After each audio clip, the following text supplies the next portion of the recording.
guys? Rob from the Razor's Edge, and I had to do it. Got myself a gold dollar, and just to mess around with, because the only other razor I have to kind of mess around with is this Yankee cutlery, which has been good, but basically I wanted a larger razor to play around with. And the good part about this particular gold dollar is it didn't have any geometry issues.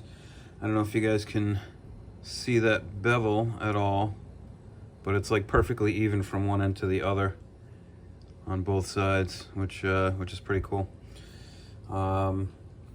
So this stone, first off, that you guys are looking at is my LesLat Coticule. Have not pulled it out in a while, and when I saw Johnny 5 get the new bout or boo that he has, which is beautiful, it made me start thinking about this stone. And the first thing I did was do my pencil marks across this, because this side, the yellow Belgian side, just felt a little weird. Felt like there was a bump on this side, and it just felt off. And so I put some pencil marks on there and started to check it, and there was a big dip in the middle of the stone. I guess when I got this stone, I just never really lapped it enough. I have a matching LesLat slurry stone that I got through Eric, the Cajun blade, and so we're just going to drum up a light milky slurry. And the reason why I'm going to go light is because I do not need to set this bevel. I already set it on my 1K Chaucera, which was also Eric, the Cajun blade, recommended. That's let me just grab it, it's underneath here, is this bad boy. And I love this stone. It's fantastic for setting bevels. It's just like tried and true. Anywho, the original edge that was on this gold dollar, I just got this today. Just off of that 1K is already shaving. So I don't really need to do much, and I just threw a bunch of hair all over the stone, so I gotta rinse that off now. But I don't really need to do much, but I really wanted to put a LesLat edge on this blade today, just because. So let's drum up, let's rinse the razor off real quick. Let's drum up another light slurry, because all I'm really doing with this is just kind of refining what I have, and I really don't want to take it backwards too much, because I'm going to imagine with a slurry on the yellow side of this, it is going to take it back a little bit. But yeah, it shouldn't be that big of a deal. I just want to pick up a cuticle fingerprint on this edge. And this is only the second gold dollar that I've played around with. The first one was the one Alex sent me from 757 History, and the one he sent me had a little bit of geometry issues. I had to clean up the heel. There was kind of a choppy edge right there, and I had to clean that up a little bit, but that was it. The one I got from Alex, I had to clean up the toe and the heel quite a bit. And I even think that there was a bit of a shoulder issue, and I believe I cleaned that up as well. But then when I started honing his, had some, yeah, this stone feels 10 times better now that I lapped it out. But yeah, his was a little tricky to hone, because it did have a little bit of a warp to it.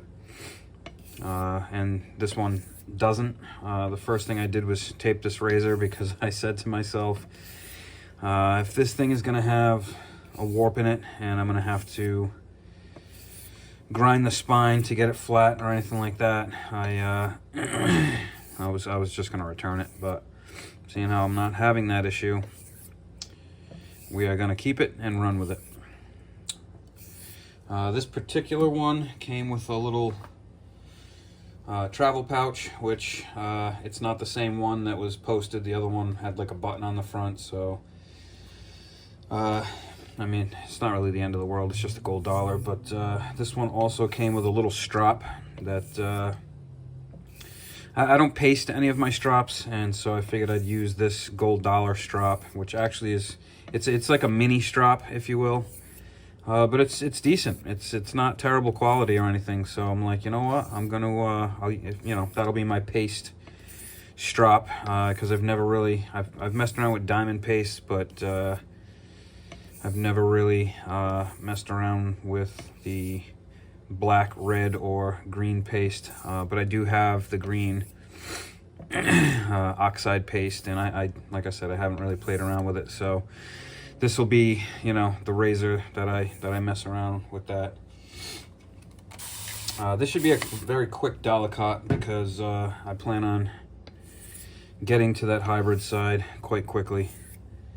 And I can just tell you right now, this side of the stone feels about 1,000 times better than it did. The funny thing is, the first few times I played around with this, I don't know how I didn't check to make sure that it was nice and flat, but I had to lap on this thing for a little while just now with my 600, and then I went to the 1200 Atoma diamond plate, and it always, before today, this side of the stone always felt a little off, and now it doesn't, so that's always positive.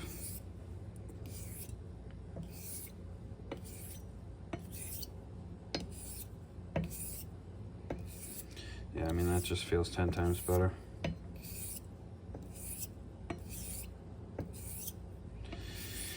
Yeah, haven't been doing a ton of honing, so starting off with the J-net honing I did the other day. It had been several weeks. I haven't had to really do anything because my cousin gave me a razor to play around with, and No Name Bear sent me those 4 razors, so I haven't had to touch any of my razors or stones for several weeks now. So it's been really, really nice to have a couple days this week, between the other honing and this one. And I might do some more honing tomorrow. We'll just see what happens, but it's been fun. It's like you don't forget, you don't remember how much you enjoy something until you haven't done it in a little while, and then you go to do it and you're like, man, I remember how awesome this was. It's just, honing for me is a very relaxing way to burn off any steam, so to speak. If I have a frustrating day or it's been a long week, it's always nice to end it doing a little bit of honing. It just kind of calms me right down. And I'm very, very relieved that this edge, or bevel I should say, it's almost perfect. I mean, I've had bokers that don't play quite as nice as this razor is playing right now. Alright, so before I go to, as you can see, that was a pretty quick Delicate. I probably could have gone for one more round, but I already know that this razor is pretty good. So where's my packing peanut here? You know what, let me grab a new one. This one, I've been kind of playing with it.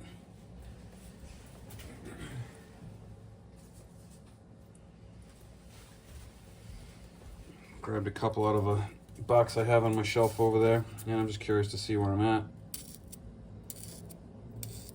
Yeah, it's just falling right in all the way to the heel. And I can tell you, I just did this off the 1K, and that little bit of slurry actually did take this back a little bit, but that's okay with me because I know that it will basically pick up the footprint of this Coticule once you bring it back a pinch and then bring it back forward in the progression. So that's definitely not an issue with me.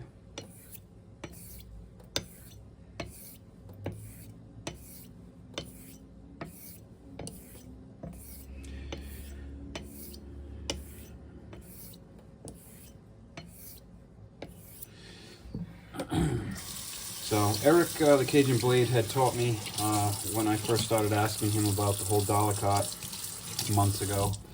When you get to this stage with the water, usually do 20 passes, stop and rinse the stone and the razor of any debris, and then do another 20 passes.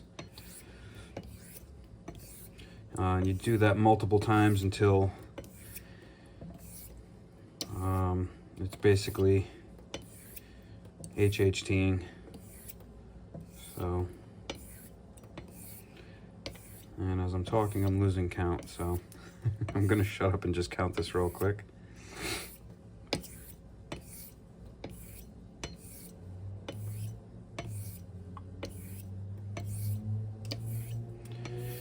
And from the last honing video I told you, I think I was using some other tape, and sure enough, when I went back to look at it, it was not my normal 3M 33 tape. It was some random tape that was in my junk drawer, so it went right back to the junk drawer and out of my honing gear.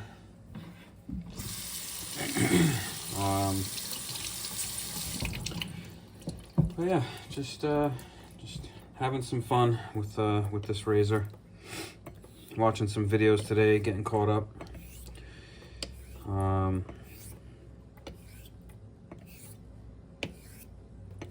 So when I'm done doing this, I actually kind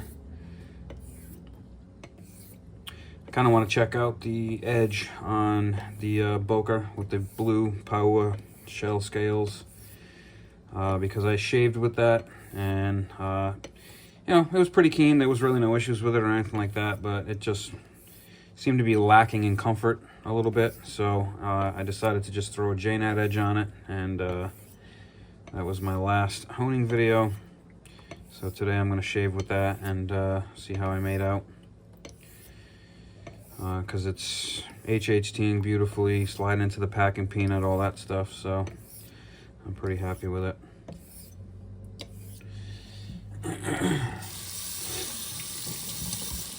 Alright, before I switch over to the other side, I'm just going to do some passes on some running water here.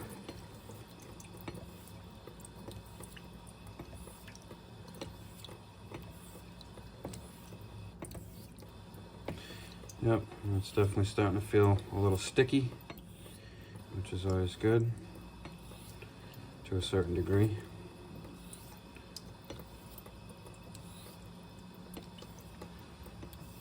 And I don't know if you guys can see that, but the undercut, it almost looks perfect on this.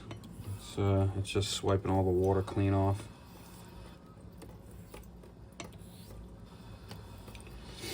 All right. I'm gonna call that a day, and I'm actually gonna shut the video off and come right back in a minute, because I'm going to clean this stone up, dry it off, and I'm gonna use oil on the hybrid side. So I will be right back. All right, and we are back. Did not take that long. This is nice and dry, and I've already checked and lapped this side. This side lapped out very quickly. The other side took a little bit of time, but we're just doing some mineral oil on this side. It looks like I probably got a little more on here than I need, but that's okay.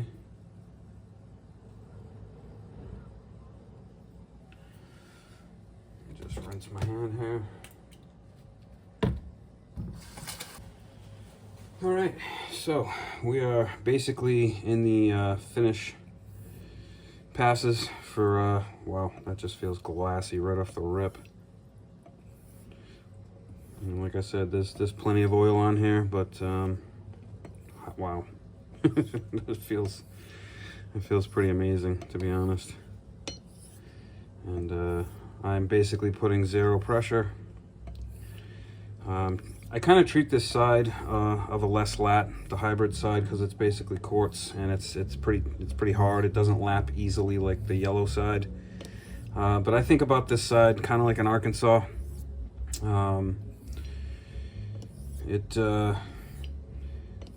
You don't need any real pressure because you're just basically in your polishing stage and your final refinement, but I definitely like to give it some laps.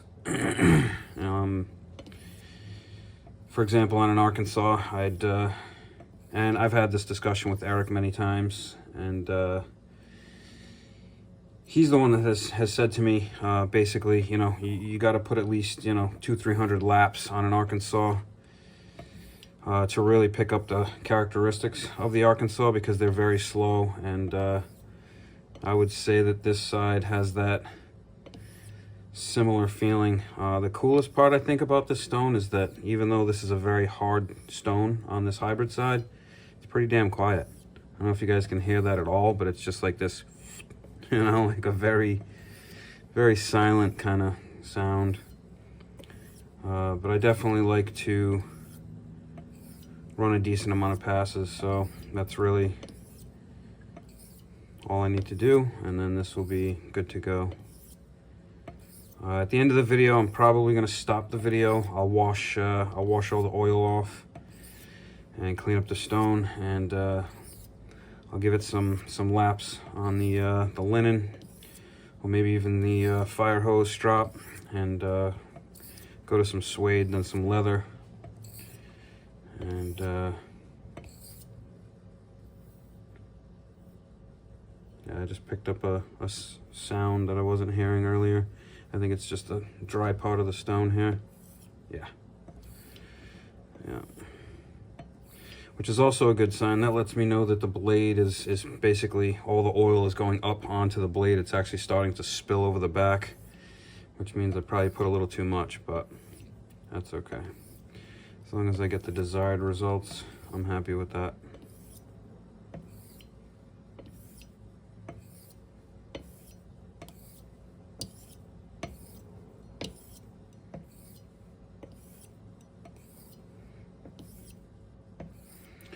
So right after this, I'm going to set up and do a shave with that bokeh off the J-nut edge, and that means it's going to leave me curious to check out this edge. So yeah, I definitely got a lot of oil on here, and it's actually starting to turn color, so we know that this stone is still doing a little bit of cutting.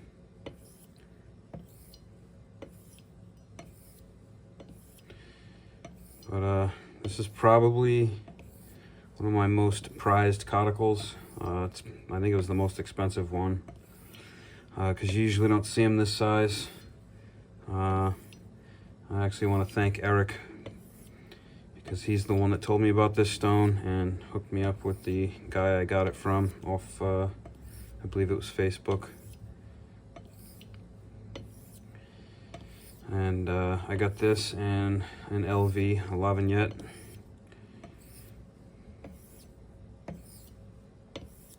But I'm actually super excited. I picked up this gold dollar just to play around with, because the Yankee cutlery I have over here, I got that from the, you know, bargain section on Griffith, and it's been a great little razor, and I honestly I haven't even shaved with it. I mean, I know it's sitting there sharp as can be, and I could shave with it right now if I want, but I just haven't yet.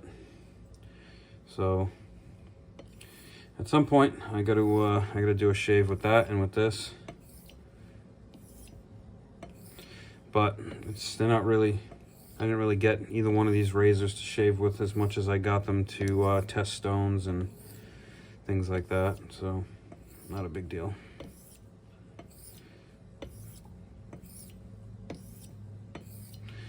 And I have not been counting, so I have no idea where I'm at, but she's starting to feel quite glassy. So I'm just kind of gonna go by feel. I see that the oil, every time that I wipe the blade off, I don't know if you can see that, but it's definitely picking up some grayish black. So it's still moving material.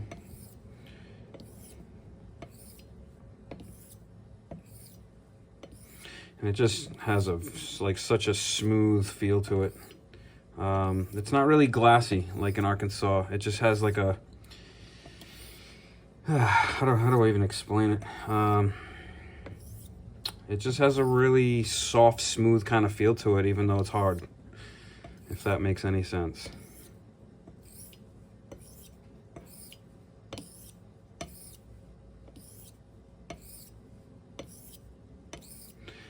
And even though I've been practicing my one hand honing,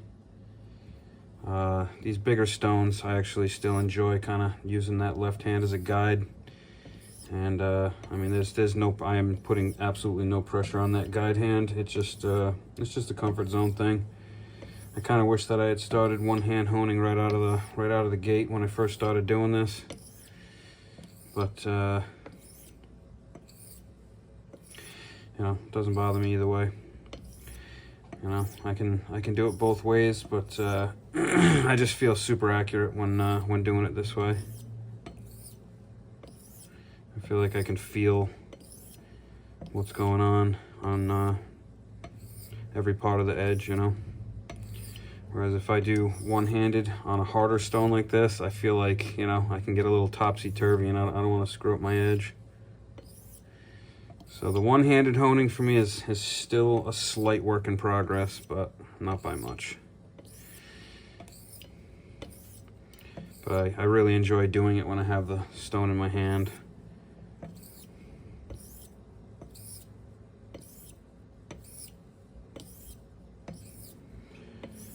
Yeah, she's feeling really good now. I'm gonna actually stop there and strop this out and see what I got. So yeah, I will be right back. Alright guys, and we're back. I just wanted to show you real quick. I did 50 on linen, 50 on my suede, and 50 on my finish leather. And you can see, I mean, it's literally silent. So this actually, I've got high hopes that this is going to be a pretty phenomenal edge. So pretty excited to try this gold dollar. And thanks for joining me, guys. I appreciate it. Stay sharp.